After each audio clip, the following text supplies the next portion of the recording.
how to turn off contact sync on Instagram.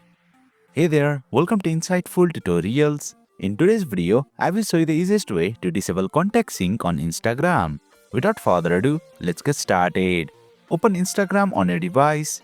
You will land on its official homepage. Tap on the circle with your profile picture at the bottom. Then, tap on the hamburger icon at the top. Now, tap on Account Center. Under the Account Settings section, tap on Your Information and Permissions. Then, select the Upload Contacts option. Now, you will see your Facebook, Messenger and Instagram accounts all in one place. Select your Instagram account. Finally, you will land on the contact syncing page.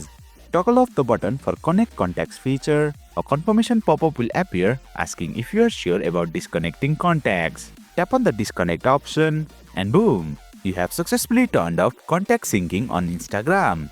That's it for today's video. If you found this video insightful, please don't forget to hit the like button and make sure to subscribe to our channel for more insightful tutorials.